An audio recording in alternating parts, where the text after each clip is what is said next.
السلام علیکم ورحمۃ اللہ وبرکاتہ نحمده ونصلی علی رسولہ الکریم اما بعد فاعوذ باللہ من الشیطان الرجیم بسم اللہ الرحمن الرحیم حامیم والکتاب المبین انا انزلناه فی لیلۃ مبارکۃ انا کنا منذرین فیہا یفرق کل امر حکیم صدق اللہ العظیم اللہم صلی علی سیدنا مولانا محمد فی اول کلامنا اللہم صلی علی سیدنا مولانا محمد فی اوسط کلامنا اللہم صلی علی سیدنا مولانا محمد فی آخر کلامنا۔ معزز سامعین کرام، گزشتہ 2 ہفتوں سے آپ تمام حضرات یہ گفتگو سماعت فرما رہے ہیں کہ اللہ کے دربار میں کب کون سی دعائیں کس طریقے سے مانگنی چاہیے، اس پر آپ نے تفصیلی گفتگو سماعت کی۔ آج جو ہم نے سنا ہے 2 ہفتوں میں، جو سیکھا ہے، اس کو عمل میں لانے کی رات آج آ رہی ہے۔ آج دعا مانگنے کی رات آ رہی ہے، دعا قبول کروانے کی رات آ رہی ہے، اللہ کے سامنے اپنے مسائل کو رکھنے کی رات آج آ رہی ہے، کیونکہ آپ کو معلوم ہوگا کہ شعبان کی آج 14 تاریخ ہے، کل 15 شعبان ہے، تو آج ہی کی رات یہ 15 شعبان کی رات ہوگی، جو فضیلت والی راتوں میں سے ایک رات ہے۔ اس رات کی فضیلت تو ہے ہی، اس مہینے کی بھی فضیلت ہے۔ ماقبل میں آپ نے سماعت کیا ہوگا کہ اللہ کے نبی صلی اللہ علیہ وسلم رمضان کے مہینے سے پہلے شعبان کے مہینے میں ہی رمضان کی تیاری کرنا شروع کر دیتے تھے۔ اسی وجہ سے اللہ کے نبی صلی اللہ علیہ وسلم یہ دعا مانگتے تھے اور امت کو یہ تعلیم دیتے کہ اللہم بارک لنا فی رجب و شعبان وبلغنا رمضان۔ حضرت سلمہ رضی اللہ تعالی عنہ فرماتی ہیں کہ اللہ کے نبی صلی اللہ علیہ وسلم کو میں نے رمضان اور شعبان کے مہینے کے علاوہ کسی دوسرے مہینے میں کثرت سے روزہ رکھتے ہوئے نہیں دیکھا۔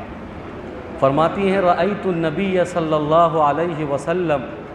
یصوم الشہرین متتابعین الا رمضان و شعبان، کہ میں نے آپ صلی اللہ علیہ وسلم کو جس کثرت سے رمضان اور شعبان کے مہینے میں روزہ رکھتے دیکھا ہے، کسی اور مہینے میں نہیں دیکھا۔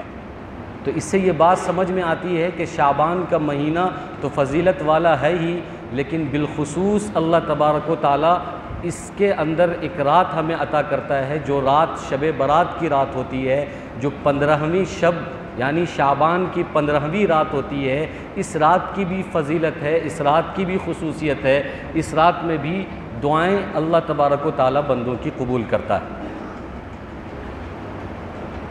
بہت ساری کتابوں میں حدیث کی ایک روایت نقل کی گئی ہے کہ 5 لیال لا يرد فیہن الدعاء، 5 راتیں ایسی ہیں جس میں دعائیں رد نہیں ہوتی، جس میں دعائیں ٹھکرائی نہیں جاتی۔ بندہ اگر دل سے دعا کر لے تو اللہ تبارک و تعالیٰ ان کی دعاؤں کو قبول فرماتا ہے۔ 5 راتیں کون کون سی ہے؟ رجب کے مہینے کی پہلی رات، جو ابھی رجب کا مہینہ گزرا ہے، اس میں جو سب سے پہلی رات ہوتی ہے رجب کے مہینے کی، اس میں بھی اگر بندہ دعا کرے تو اس میں دعا قبول ہوتی ہے۔ جمعے کی رات، جمعے کے دن سے جو پہلی رات ہوتی ہے، اس میں بھی بندہ دعا کرے تو دعا قبول ہوتی ہے۔ یہ 2 رات ہو گئی، اور 2 رات ہے لیلۃ العید، عیدین کی راتیں، عید سے پہلے کی رات اور بقرعید سے پہلے کی رات، تو یہ 4 رات ہو گئی، اور 5ویں رات ہے کہ نصف شعبان کی رات، یعنی 15ویں شعبان کی رات۔ اس میں بھی بندہ اگر دعا کرتا ہے تو بندے کی دعائیں قبول ہوتی ہے، اور اللہ کے نبی صلی اللہ علیہ وسلم نے امت کو تعلیم دی ہے کہ اس رات کی فضیلت ہے، اور اس رات میں بندوں کو کثرت سے دعائیں کرنی چاہیے، کثرت سے عبادت کرنا چاہیے، کثرت سے تلاوت کرنا چاہیے، کثرت سے ذکر و اذکار کرنا چاہیے، کثرت سے دعائے مغفرت کا طالب ہونا چاہیے۔ یہی وجہ ہے کہ ابن ماجہ کی ایک روایت ہے، اللہ کے نبی صلی اللہ علیہ وسلم فرماتے ہیں کہ اذا کانت لیلۃ من نصف شعبان، کہ جب رات شعبان کی 15ویں رات ہوتی ہے تو اللہ تبارک و تعالیٰ آسمانی دنیا پر آ جاتا ہے، مغرب کے وقت آسمانی دنیا پر آ جاتا ہے اور فجر تک رہتا ہے، اور فرشتے ندا لگاتے ہیں کہ ہے کوئی مغفرت کا طالب جس کی میں مغفرت کر دوں، ہے کوئی مصیبت زدہ جس کی میں پریشانی کو دور کر دوں، ہے کوئی اللہ سے دعا کرنے والا، اپنے مسائل کو رکھنے والا تاکہ میں اس کے مسائل کو حل کر دوں۔ اور فرشتے دنیا کے ہر کونے میں یہ صدا لگاتے ہیں، یہ آواز لگاتے ہیں، اور اللہ تبارک و تعالیٰ آسمان دنیا پر ہوتے ہیں۔ تو اس سے یہ معلوم ہوتا ہے کہ بندے کی دعائیں قبول ہوتی ہیں، اس میں بندوں کی مغفرت کی جاتی ہے، بندوں کی ضرورت پوری کی جاتی ہے۔ اسی وجہ سے ایک اور حدیث ہے جو سنن بیہقی کے اندر ہے، اللہ کے نبی صلی اللہ علیہ وسلم فرماتے ہیں کہ یہ وہ رات ہے جس رات کے اندر اللہ تبارک و تعالیٰ مرنے والوں کا نام لکھتا ہے، یہ وہ رات ہے جس رات کے اندر اللہ تبارک و تعالیٰ زندہ رکھنے والے اور زندہ رہنے والوں کا نام لکھتا ہے، یہ وہ رات ہے جس رات کے اندر اللہ تبارک و تعالیٰ بندوں کے اعمال کی پیشی اپنے دربار میں لیتا ہے اور بندوں کے اعمال کی پیشی ہوتی ہے، یہ وہ رات ہے جس رات میں اللہ تبارک و تعالیٰ بندوں کے رزق کو طے کرتا ہے کہ اس کو کتنا رزق ملے گا۔ جینے مرنے کا فیصلہ، رزق کا فیصلہ، مقدر کا فیصلہ اس رات میں ہوتا ہے۔ اسی وجہ سے قرآن کریم کی یہ آیت ہے فیہا یفرق کل امر حکیم، کہ اس رات کے اندر بندوں کے رزق اور بندوں کی تقدیر تقسیم کی جاتی ہے بعض مفسرین کے مطابق، لیکن اکثر مفسرین کہتے ہیں کہ یہ آیت شب قدر کے لیے ہے، لیکن کچھ مفسر ایسے بھی ہیں جو جیسے کہ حضرت اکرمہ وغیرہ وہ کہتے ہیں کہ یہ آیت شب برات کے لیے ہے۔ اس رات کو شب برات اس وجہ سے کہتے ہیں کہ یہ رات ہمیں الجھنوں سے نجات دیتی ہے، یہ رات ہمیں گناہوں سے نجات دیتی ہے، گناہوں سے برات دیتی ہے۔ برات کے معنی ہے نجات دینا، یعنی چھٹکارا حاصل کرنا۔ تو یہ رات گناہوں سے ہمیں چھٹکارا دیتی ہے، مصیبت سے چھٹکارا دیتی ہے، پریشانیوں سے چھٹکارا دیتی ہے، لیکن ضرورت اس بات کی ہے کہ جو 2 ہفتوں میں ہم نے سیکھا ہے، جو 2 ہفتے میں ہم نے سنا ہے کہ دعا کی فضیلت ہے، دعا کثرت سے مانگنا چاہیے اور اللہ سے کیا کیا مانگنا چاہیے، یہ 2 ہفتے میں آپ نے سماعت کیا، اس کو آج ریپلائی کرنے کی ضرورت ہے، آج اس کو اپنی زندگی میں پریکٹیکل کرنے کی ضرورت ہے۔ یہ رات جاگنے کی رات نہیں ہے، یہ رات عبادت کی رات ہے، یہ رات تلاوت کی رات ہے۔ ہم یہ سمجھتے ہیں کہ شب برات کی جو رات ہے یا شب قدر کی جو رات ہے وہ جاگنے والی رات ہوتی ہے، اس لیے لوگ یہ سوال کرتے ہیں کہ آج جاگنے والی رات ہے کہ کل ہے جاگنے والی رات۔ یہ جاگنے والی رات نہیں ہے، آدمی جاگ کر فضیلت حاصل نہیں کر سکتا، جاگ کر ثواب حاصل نہیں کر سکتا، بلکہ جاگے گا اور اگر کوئی فضول کام کرے گا، لہو و لعب کرے گا، خرافات کرے گا تو اس رات میں اس کو گناہ زیادہ ہوگا۔ یہ جاگنے کی رات نہیں ہے بلکہ یہ رات عبادت کی رات ہے۔ جتنا ہم سے ہو سکتا ہے ہم تلاوت کریں، ہم ذکر و اذکار کریں، ہم نوافل پڑھیں، صلاۃ التوبہ پڑھیں، صلاۃ الحاجت پڑھیں، صلاۃ التسبیح پڑھیں، اور تھک جائیں تو پھر دعا کرنے لگیں، تھک جائیں تو پھر تلاوت کرنے لگیں، تھک جائیں تو پھر تسبیح کرنے لگیں، اور جتنا ہمارے بس میں ہے اتنا ہم کر سکتے ہیں اتنا ہم کریں۔ جاگنا اگر مقصود ہے تو اس سے بہتر ہے سو جانا۔ اگر کوئی آدمی جاگ کر یہاں وہاں کی بات کرتا ہے، جاگ کر مجلس لگا کر دنیاوی باتیں کرتا ہے، فضول باتیں کرتا ہے، قصہ کہانیاں ایک دوسرے کو سناتا ہے اور یہاں وہاں کی ایران تران کی باتیں کرتا ہے، تو اس کے لیے بہتر یہ ہے کہ وہ عشاء کی نماز پڑھے، سو جائے اور اٹھے فجر کی نماز پڑھ لے، یہ بہتر ہے۔ یہ جاگنے کی رات نہیں ہے، یہ عبادت کی رات ہے۔ اور یہاں پر ایک بات اور سمجھیں کہ اس رات میں کوئی عبادت مخصوص نہیں ہے۔ جیسے لوگ کہتے ہیں کہ فلاں دعا، اتنی رکعتیں، اتنی نمازیں، اور اس طریقے کی نماز، اس طریقے کی دعا، اس طریقے کی تلاوت، ایسا کچھ نہیں ہے، آپ کے اوپر ہے۔ آپ کو اللہ نے جتنی مہلت دی ہے، آپ کو اللہ نے جیسی سہولت دی ہے، آپ اللہ سے جتنی محبت کرتے ہیں، اللہ کے نبی سے جتنی محبت کرتے ہیں، آپ کو دین اور اسلام سے کتنا شوق ہے، کتنا رغبت ہے، آپ اس اعتبار سے اپنی عبادت کریے۔ کوئی خاص عبادت نہیں ہے۔ نہ کوئی خاص دعا ہے، نہ کوئی خاص نماز ہے، نہ نفل کی کوئی نماز ہے، اور نہ ہی کوئی دوسری نماز ہے، نہ ہی کوئی دوسری دعا ہے۔ لوگ کہتے ہیں کہ یہ شب برات کی دعا ہے، یہ شب برات کی نماز ہے، یہ شب برات کی تلاوت ہے، یہ شب برات کی ذکر و اذکار ہے، یہ سب بدعات ہے۔ اور جو آپ پرچہ دیکھتے ہیں، پامفلیٹ دیکھتے ہیں کہ شب برات میں یہ دعا پڑھنا چاہیے، شب برات میں یہ نماز پڑھنی چاہیے، یہ سب بدعات کے قبیل سے ہے۔ آپ آزاد ہیں، آپ نماز پڑھیں، تلاوت کریں، ذکر و اذکار کریں، تسبیح کریں، تلاوت کریں، آدھی رات کریں، 1 گھنٹہ کریں، پوری رات کریں، 6 گھنٹہ کریں، یہ آپ کے محبت کے اوپر ہے اور آپ کے محنت کے اوپر ہے اور آپ کے برداشت کے اوپر ہے۔ کسی خاص دعا اور کسی خاص تلاوت یا کسی خاص نماز کو مخصوص اور متعین کرنا یہ بدعت ہے۔ اس لیے ہم کو جو سہولت ہوگی ہم وہ عبادت کریں گے، لیکن عبادت کرنا ہے، لیکن اللہ سے مانگنا ہے۔ اس لیے آج ہم یہ سمجھتے ہیں کہ شب برات میں ہمیں کرنا کیا چاہیے۔ اگر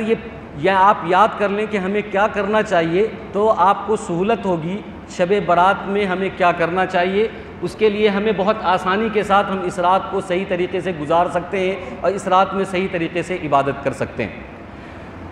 4 بنیادی کام ہیں شب برات میں کرنے کے، جو کرنا صحیح ہے، جس کو کر سکتے ہیں۔ یہ کرنا کوئی واجب فرض نہیں ہے، مستحب ہے۔ اگر آپ کرتے ہیں تو آپ کو ثواب ہوگا، نہیں کرتے ہیں گناہ نہیں ہوگا، لیکن کرنا چاہیے، بہتر ہے، اچھا ہے۔ اللہ کے نبی صلی اللہ علیہ وسلم فرماتے ہیں اذا کانت لیلت من نصف شعبان، کہ جب تم 15ویں شعبان میں رہو اور 15ویں شعبان میں آ جاؤ تو قوموا لیلہا وصوموا یومہا، 15ویں شعبان کی رات میں عبادت کرو اور 15ویں شعبان کے دن میں روزہ رکھو۔ تو یہ 2 کام ہو گئے کہ رات میں عبادت کرنا ہے، تلاوت کرنا ہے، ذکر و اذکار کرنا ہے، دعا و استغفار کرنا ہے، بغیر کسی دعا اور نماز کے مخصوص کیے رات میں عبادت کرنا ہے اور دن میں روزہ رکھنا ہے۔ تو 2 کام ہوئے، رات میں عبادت، دن میں روزہ۔ اور تیسرا کام یہ ہے کہ ہم اپنے مرحومین کے لیے ایصال ثواب کریں، ہم اپنے مرحومین کے لیے دعائے مغفرت کریں کہ اللہ ان کے درجات کو بلند کرے، اللہ ان کو عذاب قبر سے نجات دے، قبر کی تنگی ان کو سے دور رکھے۔ لیکن اس میں بھی ایک بدعت ہے۔ وہ بدعت کیا ہے کہ لوگ یہ سمجھتے ہیں کہ قبرستان جا کر دعائے مغفرت کرنا چاہیے، قبرستان جا کر ایصال ثواب کرنا چاہیے۔ تو آپ اچھی طریقے سے سمجھیں کہ اللہ کے نبی صلی اللہ علیہ وسلم نے شعبان کی 15ویں تاریخ میں پوری زندگی 1 مرتبہ قبرستان گئے تھے، پوری زندگی 1 مرتبہ قبرستان گئے تھے۔ اگر ہمیں موقع ملے تو ہم بھی اپنی پوری زندگی میں 1-2 مرتبہ قبرستان چلے جائیں، 15ویں شعبان میں کوئی حرج کی بات نہیں ہے۔ لیکن ہر سال 15ویں شعبان کو قبرستان میں جا کر دعائے مغفرت کرنا اور ایصال ثواب کرنا اور اس کو ضروری سمجھنا یہ بدعت ہے۔ ہم اپنے مردے کو بخش سکتے ہیں، ایصال ثواب کر سکتے ہیں، ان کے لیے دعائے مغفرت کر سکتے ہیں، لیکن قبرستان جانے کی ضرورت نہیں ہے۔ کبھی کبھار اگر چلے گئے بغیر کسی اہتمام اور التزام کے، کسی سال اگر ہم قبرستان چلے جاتے ہیں تو اس میں کوئی حرج کی بات نہیں ہے۔ لیکن ہر سال اگر ہم لازم کر لیتے ہیں کہ اس وقت تک مردے کے لیے دعائے مغفرت نہیں ہوگی، اس وقت تک مردے کے لیے ایصال ثواب نہیں ہوگا، جب تک کہ ہم قبرستان پر قبر پر جا کر دعائے مغفرت نہیں کریں گے، تو یہ بدعت ہے۔ دعائے مغفرت کرنا ہے، اچھا موقع ہے، حسین موقع ہے، جیسا کہ آپ نے سماعت کیا کہ اس رات میں یہ طے ہوتا ہے کہ کون مرے گا اور کون زندہ ہوگا۔ تو اس مناسبت سے یہ بات تو ٹھیک ہے کہ دعائے مغفرت کرنی چاہیے، اپنے مردوں کو بخشنا چاہیے، ایصال ثواب کرنا چاہیے، ان کے نام سے قرآن کی تلاوت کرنی چاہیے، ان کے نام سے صدقہ کرنا چاہیے، ان کے نام سے اللہ کے سامنے دعا کرنا چاہیے۔ لیکن یہ بالکل ٹھیک نہیں ہے کہ نہیں قبرستان کو بھی سجانا ہے، مسجد کو بھی سجانا ہے، گھر کو بھی سجانا ہے، لائٹنگ کرنی ہے اور پھر 15ویں شعبان کے اندر ہم دعائے مغفرت کریں گے تو ہوگا، ایسا بالکل نہیں ہے۔ تو 3 کام ہو گئے، ایک تو رات کی عبادت بغیر کسی تعیین اور تخصیص کے، یعنی کوئی چیز خاص نہیں کرنا۔ دوسرا دن میں روزہ رکھنا ہے، انشاءاللہ میں بھی رکھوں گا، آپ لوگ بھی رکھیں، بہت فائدہ ہے اس روزے کا اور یہ مستحب روزہ ہے۔ اور تیسرا یہ کہ ہم اپنے مردوں کے لیے ایصال ثواب کریں، دعائے مغفرت کریں، تلاوت کے ذریعے کریں یا دعا کے ذریعے کریں یا صدقہ اور خیرات کے ذریعے کریں۔ اور چوتھا کام یہ ہے کہ ہماری جو آپسی رنجش ہے، دل کا جو کینہ ہے، دل میں جو بغض ہے، دل کی جو عداوت ہے، اس کو ہم دور کر لیں، کیونکہ حدیث کے اندر آتا ہے کہ اگر کوئی شخص اس رات میں دعا کرتا ہے، تمام دعا کرنے والوں کی دعائیں قبول ہوتی ہے، لیکن جس کے دل کے اندر کینہ ہوتا ہے، جس کے دل کے اندر رنجش ہوتی ہے، جس کے دل کے اندر بغض ہوتا ہے، اس کی دعائیں قبول نہیں ہوتی۔ الا مشرک او مشاہن، مشاہن کے الفاظ آئے ہیں۔ مشاہن اس کو کہتے ہیں جو کینہ پرور ہوتا ہے، جو اپنے دل میں کسی مسلمان بھائی کے لیے کینہ رکھتا ہے، حسد رکھتا ہے، بغض رکھتا ہے، دل کے اندر نفرت کو پالتا ہے، تو وہ کتنی بھی فضیلت والی رات میں دعا کر لے، وہ چاہے شب قدر میں دعا کر لے، وہ چاہے شب برات میں دعا کر لے، وہ چاہے عیدین کی راتوں میں دعا کر لے، وہ چاہے جمعہ کی رات میں دعا کر لے، وہ کسی بھی رات میں دعا کرے یا رجب کی پہلی رات میں دعا کرے، اس کی دعا قبول نہیں ہوگی جب تک کہ اس کے دل کا کینہ صاف نہیں ہوگا۔ تو چوتھا کام یہ ہے کہ ہم آپس میں معافی تلافی کریں۔ جتنے بھی ہمارے احباب ہیں، جن سے ہم ملتے جلتے ہیں، ہمارے رشتہ دار اور ہمارے پڑوسی، ہمارے جاننے والے، جو بھی مسلمان بھائی ہے جن سے ہمارا کبھی لڑائی جھگڑا ہوا ہو، جن سے من مٹاؤ ہو گیا ہو، جن سے ہمارے دل کے اندر بغض، عداوت، نفرت، دشمنی ہو، تو اس کو ہم اس رات سے پہلے صاف کریں، دل کو صاف کر لیں کہ بھائی معاف کر دو۔ اس لیے کہ حدیث کے اندر آتا ہے کہ اس رات کے اندر کچھ بندے ایسے ہیں جن کی دعائیں قبول نہیں ہوتی۔ اس میں سے ایک کینہ پرور ہے، اس میں سے ایک شرابی ہے، اس میں سے ایک ظالم ہے، اس میں سے ایک چغل خور ہے، اس میں سے ایک مشرک ہے، اس میں سے ایک وہ ہے جو والدین کی نافرمانی کرنے والے ہیں، ایک وہ ہیں جو پیجامہ اور پینٹ ٹخنے سے نیچے پہننے والے ہیں۔ ان لوگوں کی دعا قبول نہیں ہوگی۔ آپ ہم سے کہتے ہیں یا کسی سے بھی کہتے ہوں گے کہ ہم دعائیں کرتے ہیں، دعائیں ہماری قبول نہیں ہوتی ہے، اس کی کوئی نہ کوئی ایک وجہ ہوگی کہ دعا ہماری کیوں قبول نہیں ہوتی۔ کہیں ہمارے دل میں کسی کے لیے کینہ تو نہیں پل رہا ہے، کہیں ہمارے دل میں کسی کے لیے بغض تو نہیں پل رہا ہے، کہیں ہمارے دل میں کہیں ہم والدین کی نافرمانی تو نہیں کر رہے ہیں۔ ہم جو آج فیشن میں اور اسٹائل میں اپنے پائجامہ اور پینٹ کو ٹخنے سے نیچے پہنتے ہیں اور اس کو سسراتے ہوئے زمین پر لٹاتے ہوئے لے جاتے ہیں، اور ہم یہ سمجھتے ہیں کہ ہم بہت بڑا تیر مار رہے ہیں، لیکن یہ دیکھیے کہ شب برات اور شب قدر جیسی عظمت والی رات اور فضیلت والی رات میں بھی ایسے لوگوں کی دعائیں قبول نہیں ہوتی جو مرد اپنے پینٹ یا پیجامے کو ٹخنے سے نیچے لٹکاتا ہے، ٹخنے سے نیچے پہنتا ہے۔ اس کی سخت وعید ہے۔ اللہ کے نبی صلی اللہ علیہ وسلم نے فرمایا کہ ما اسفل من الکعبین من الازار ففی النار، کہ جو شخص اپنے پینٹ اور پیجامے کو ٹخنے سے نیچے پہنتا ہے، لٹکاتا ہے، وہ جہنم میں جلے گا، اس کا ٹخنا جہنم میں جلے گا، اس کا پیر جہنم میں جلے گا۔ یہاں جز بول کر کل مراد لیا گیا، یعنی وہ پورا شخص جہنم میں جائے گا، اس کا ٹخنا اور اس کا پیر ہی نہیں، وہ پورا کا پورا جہنم میں جائے گا۔ اور اس کو ہم معمولی سمجھتے ہیں کہ تھوڑے سے فیشن کے لیے، تھوڑی خوبصورت دیکھنے کے لیے، تھوڑا شو اپ کرنے کے لیے ہم اپنے جینس کو پھاڑ بھی دیتے ہیں، جینس کو لٹکا بھی دیتے ہیں اور زمین میں جھاڑو دے کر چلتے ہیں، اور ہم یہ سمجھتے ہیں کہ ہم بہت بڑا تیر مار رہے ہیں، لیکن ہمارا نقصان ہو رہا ہے، دینی نقصان ہو رہا ہے۔ اور دینی نقصان یہ ہو رہا ہے کہ شب برات جیسی راتوں میں، شب قدر جیسی راتوں میں ہماری دعائیں قبول نہیں ہوتی، ہماری پریشانیاں حل نہیں ہوتی، ہمارے مسائل حل نہیں ہوتے۔ تو میں اس مسئلے میں بالخصوص نوجوان سے کہوں گا کہ اگر آپ حضرات پینٹ یا پیجامہ ٹخنے سے نیچے پہنتے ہیں تو آج سے یہ عہد کریں اور ارادہ کریں کہ میں اپنے پینٹ اور پیجاموں کو ٹخنے سے نیچے نہیں پہنوں گا، کیونکہ جب فضیلت والی رات آئے گی تو میری دعائیں قبول نہیں ہوگی۔ بہت سارے مسائل ہیں، ہم اپنے مسائل کو اللہ کے سامنے رکھیں گے، لیکن جب پینٹ اور پیجامہ ہی ہمارا اوپر نہیں ہوگا تو مسائل رکھنے سے کچھ نہیں ہوگا۔ ایسے ہی ہمارے دل کا کینہ صاف ہونا چاہیے۔ یہ تو میں نے آپ کو کہہ دیا، آپ کو جب بھی وقت ملے آج مغرب سے پہلے اپنے تمام ان لوگوں سے جن سے آپ کا تعلق ہے، جن سے آپ ملتے جلتے ہیں، جن کے ساتھ آپ اٹھتے بیٹھتے ہیں، وہ اپنے قریبی رشتہ دار ہوں، دور کے رشتہ دار ہوں، پڑوسی ہوں، دوست ہوں، احباب ہوں، مسافر ہوں، جاننے والے ہوں، نہ جاننے والے ہوں، جو بھی ہمارے مسلم بھائی ہیں، اگر ان کے لیے ہمارے دل میں کوئی بغض، عداوت، نفرت، کینہ اور بغض ہے تو اس کو ہم جا کر معافی تلافی کر کے کہ بھائی معاف کر دو، آج عظمت والی رات ہے، فضیلت والی رات ہے، ہمیں اللہ سے اپنے مسائل کو حل کروانا ہے، ہمیں اللہ سے اپنے مسائل کو، اپنی پریشانی کو دور کروانا ہے، اور اگر تم ہمیں معاف نہیں کرو گے تو ہماری دعائیں قبول نہیں ہوگی، اس لیے ہم دل کو صاف کر لیں۔ اور ایک بنیادی بات اور، ہم جو والدین کو رلاتے ہیں،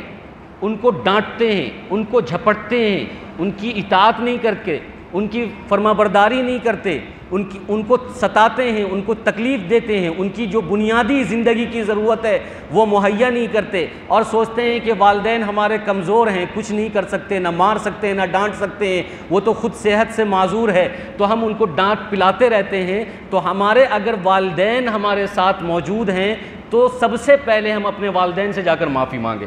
کہ اگر ہم سے کوئی غلطی ہو گئی ہے، اور اگر آپ ہم سے ناراض ہیں، اور اگر آپ ہم سے ناراض ہیں اور ہم سے غصہ ہیں تو ہمیں معاف کر دیجئے، کیونکہ ہماری آخرت کا مسئلہ ہے، ہماری آخرت جو ہے برباد ہو جائے گی، ہماری زندگی برباد ہو جائے گی، ہم کامیاب نہیں ہو سکتے ہیں، اس فضیلت والی رات کا فائدہ نہیں اٹھا سکتے ہیں۔ اس لیے اگر ماں باپ زندہ ہیں تو ان سے جا کر معافی مانگے، اگر زندہ نہیں ہیں تو ان کے نام پر ایصال ثواب کریں، ان کے نام پر دعائیں مغفرت کریں، تاکہ اللہ تبارک و تعالی رحم کرم کر کر کچھ معاملہ فرما دے۔ اس لیے ہم کہتے ہیں کہ والدین کی خدمت یہ کوئی چھوٹی موٹی بات نہیں ہے، والدین کی اطاعت یہ چھوٹی موٹی بات نہیں ہے۔ قرآن کریم نے صاف طور پر اللہ تبارک و تعالیٰ نے اپنی عبادت کے بعد والدین کی خدمت کا تذکرہ کیا ہے۔ وَقَضَىٰ رَبُّكَ أَلَّا تَعْبُدُوا إِلَّا إِيَّاهُ وَبِالْوَالِدَيْنِ إِحْسَانًا، اللہ تعبدوا الا إِيَّاهُ، اللہ تبارک و تعالیٰ فرماتے ہیں کہ تمہارا رب تمہیں یہ حکم دیتا ہے کہ تم اللہ کے علاوہ کسی کی عبادت نہ کرو، یعنی اللہ کی عبادت کرو، اللہ کی الوہیت کو مانو، اللہ کی الہیت کو مانو، اللہ کی عبودیت کو مانو اور اللہ کی ربانیت کو مانو، اور دوسرا کام کیا کرو؟ وَبِالْوَالِدَيْنِ إِحْسَانًا، اپنے والدین کے ساتھ حسن سلوک کرو۔ تو معلوم ہوا کہ اللہ کو ماننے کے بعد اور توحید کے اقرار کے بعد، کلمے کے اقرار کے بعد، اللہ تبارک و تعالیٰ نے جو سب سے اہم تھا والدین کی خدمت، والدین کے ساتھ حسن سلوک، والدین کے شانہ بشانہ چلنا، والدین کے کام آنا، والدین کی رضامندی کا خیال کرنا، ان کی خوشی کا خیال کرنا، تو اللہ تبارک و تعالیٰ نے اس کا تذکرہ کیا ہے۔ اس لیے حدیث کے اندر آتا ہے کہ اگر آپ کے والدین راضی ہیں تو اللہ راضی ہے، اور اگر آپ کے والدین ناراض ہیں تو اللہ ناراض ہے۔ اللہ اکبر، یہ کتنی بڑی بات ہے کہ اگر ہمارے والدین ہم سے ناراض ہیں تو ہمارا اللہ ہم سے ناراض ہے۔ ساری دنیا ہم سے راضی ہو، کوئی فرق نہیں پڑتا ہے، کوئی ہمیں فائدہ نہیں پہنچا سکتا، ساری دنیا ہماری واہ واہی کر رہی ہو اور ہماری رضامندی کے پروانے ہمیں سنا رہی ہو، لیکن اللہ ہم سے ناراض ہو، ہم کامیاب نہیں ہو سکتے۔ اور حدیث کے اندر آتا ہے کہ رضا ربی فی رضا الوالدی، اور اللہ کی ناراضگی والدین کی ناراضگی میں ہے اور اللہ کی رضامندی والدین کی رضامندی میں ہے۔ تو اس لیے ایک موقع ہے، ایک حسین موقع ہے، انسان ہے، غلطی ہو جاتی ہے، انسان غلطی کا پتلا ہے، کبھی اونچ نیچ ہو سکتی ہے، آگے پیچھے ہو سکتا ہے، اور ہم نے ڈانٹ بھی دیا ہوگا، کبھی ہم نے کچھ کہہ بھی دیا ہوگا، لیکن اللہ تبارک و تعالیٰ نے جو ہمیں یہ موقع دیا ہے، اس حسین موقع کو غنیمت سمجھیں۔ نماز جب ختم ہو جائے تو سب سے پہلا کام ہم یہ کریں کہ اپنے والدین کے پیر پہ ہم گر جائیں، روئیں، گڑ گڑائیں کہ ہمیں معاف کر دیں، چاہے بڑی غلطی ہو یا چھوٹی غلطی ہو، چاہے جیسی بھی غلطی ہو، ہمیں معاف کر دیں۔ اگر لین دین کا مسئلہ ہے تو لین دین کے مسئلے کو لے کر حل کر دیں، یا اور کوئی دوسرا مسئلہ ہے وہ جیسے وہ مسئلہ حل ہو سکتا ہے حل کرا لیں، کیونکہ آج جو رات آنے والی ہے، اس رات میں ہم جب دعا کریں گے اللہ کے سامنے تو اس کے لیے ضروری یہ ہے کہ والدین ہمارے راضی ہوں، اس کے لیے ضروری یہ ہے کہ والدین ہم سے خوش ہوں۔ اگر والدین خوش نہیں ہیں، والدین ناراض ہیں، تو ہم چاہے پوری رات عبادت کریں، پوری رات تلاوت کریں، پوری رات نماز پڑھیں، پوری رات روئیں، گڑ گڑائیں، اللہ کے سامنے مانگیں، لیکن ہماری دعائیں چھت سے اوپر نہیں جائے گی، مسجد کے چھت سے اوپر نہیں جا سکتی، اللہ کے پاس کیسے جائے گی؟ اس لیے ہم اپنے والدین کو راضی کریں۔ تو 4 کام جو میں نے آپ کو بتایا ہے کرنے کا، وہ یہ ہے کہ رات میں عبادت کرنا ہے، یعنی آج رات میں، کل دن میں روزہ رکھنا ہے، اور اپنے مردے کے لیے ایصال ثواب کرنا ہے۔ جو ہمارے مرحومین ہیں، والدین کا اگر انتقال ہو گیا، رشتہ دار کا انتقال ہو گیا، ان کے لیے ایصال ثواب کرنا ہے۔ اور چوتھا کام یہ ہے کہ ہم اپنے دل کو ہر ایک مسلمان بھائی کے لیے صاف کریں، اس میں ماں باپ کو بھی ایڈ کر لیں، اس میں ماں باپ سے بھی اپنے دل کو بالکل صاف کر لیں، معافی تلافی کر لیں۔ یہ 4 کام اگر ہم کریں گے تو انشاءاللہ دنیا کی چاہے کتنی بڑی بھی پریشانی ہو، کتنی بڑی بھی مصیبت ہو، ہم چاہے کسی بھی جائز چیز کے طالب ہوں اور اللہ سے مانگتے ہوں، اللہ تبارک و تعالیٰ اس رات کی عظمت کی بدولت اور اس رات کی برکت کی بدولت ہمیں وہ چیز عطا کر دے گا اور ہماری زندگیوں سے پریشانی کو دور کر دے گا۔ یہ کام کرنے کے اور کچھ چیزیں ایسی ہیں جو شب برات کے نام پر نہیں ہونی چاہیے. اس میں تو میں نے کچھ چیزیں آپ کو گنائی ہیں، لیکن اور کچھ چیزیں ہیں جو آپ یاد رکھیے کہ شب برات کے نام پر، شعبان کے نام پر نہیں ہونی چاہیے.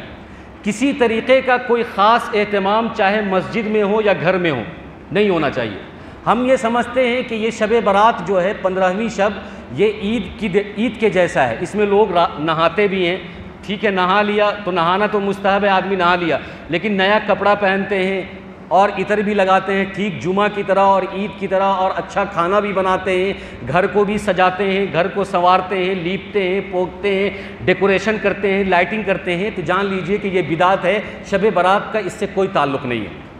عید ہمارے یہاں صرف دو ہے، عید الفطر، عید الاضحیٰ، اور تیسرے قائم مقام عید، عید الجمعہ، یعنی جمعہ کی عید. اس کے علاوہ کوئی عید نہیں. جمعہ بھی عید نہیں ہے، لیکن اس میں عید جیسا تھوڑا ماحول ہوتا ہے، اچھے کپڑے پہنو، نہاؤ دھو، عطر لگاؤ، خوشبو لگاؤ، تو اس لیے اس کو بھی مجازن عید کر دیا گیا ہے، کہہ دیا گیا ہے. ورنہ حقیقت میں عید دو ہی ہے، عید قربا اور عید الفطر. اس کے علاوہ کوئی عید نہیں ہے. اور اگر ہمارے مائنڈ میں ایسا لگتا ہے کہ شب قدر میں بھی عید کے جیسا اہتمام کرنا چاہیے تو یہ بدعت ہے. اگر ہم یہ سمجھتے ہیں کہ شب برات میں بھی عید کے جیسا اہتمام کرنا چاہیے تو یہ بھی بدعت ہے. تو کسی طرح کی کوئی لائٹنگ وائٹنگ ڈیکوریشن وغیرہ نہیں ہونا چاہیے. عام زندگی جیسے آپ پہلے گزار رہے تھے ویسے گزاریے. بس فرق یہ ہے کہ اس رات کو عبادت میں گزاریے، بس اتنا ہی فرق ہے.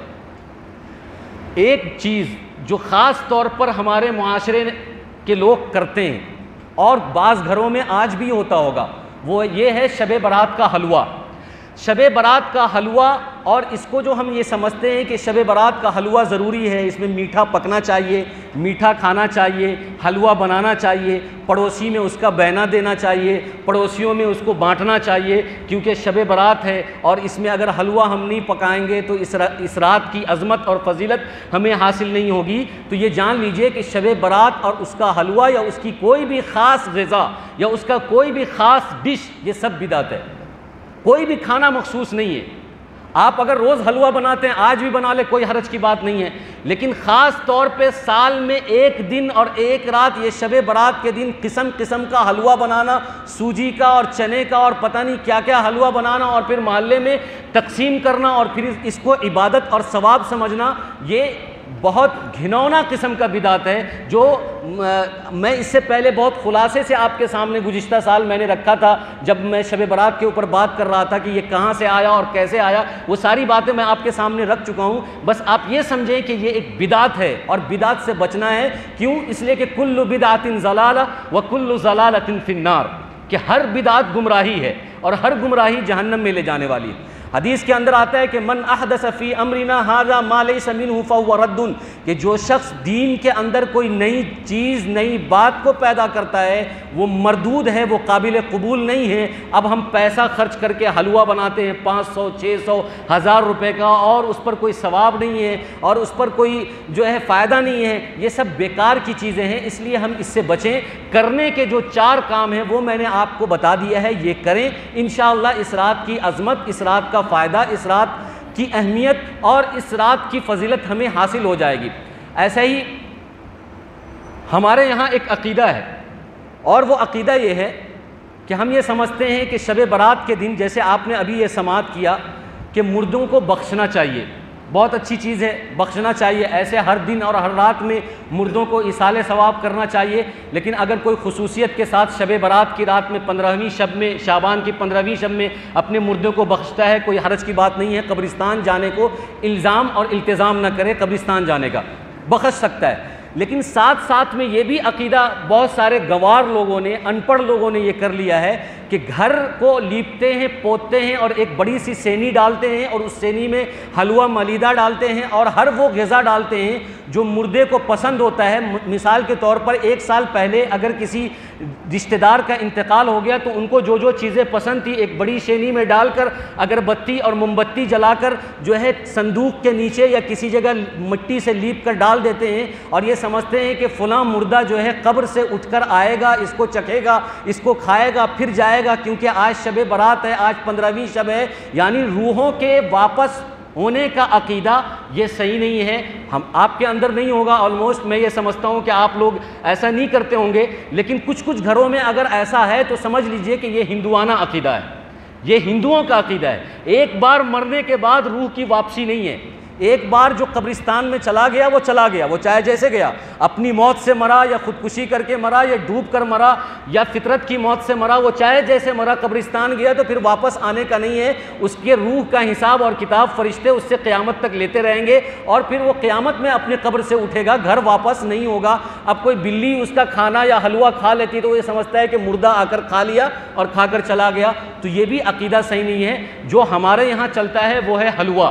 حلوہ کو ختم کرنا ہے۔ شب برات کا حلوہ سے کوئی تعلق نہیں ہے، شب برات کا جو تعلق تھا، جو چیزیں کرنی تھی وہ میں نے آپ کے سامنے رکھ دیا ہے، بقیہ جو چیزیں ہیں ان چار کے علاوہ وہ سب خرافات ہیں، وہ سب بدعات ہیں، وہ سب رسم و رواج ہیں، وہ سب عوامی کہاوت ہے، وہ سب جہالت کی باتیں ہیں، وہ سب عورتوں کی باتیں ہیں، وہ سب بڑے پرانوں کی باتیں ہیں، حدیث کی باتیں نہیں ہیں، قرآن کی باتیں نہیں ہیں، شریعت کی باتیں نہیں ہیں، اسلام کی باتیں نہیں ہیں۔ اس لیے ہمیں اسلام کو فالو کرنا ہے، قرآن حدیث کو فالو کرنا ہے۔ اللہ تبارک و تعالی ہم سب کو کہنے سننے سے زیادہ عمل کی توفیق عطا فرمائے۔ آمین۔ وآخر دعوانا الحمدللہ رب العالمین۔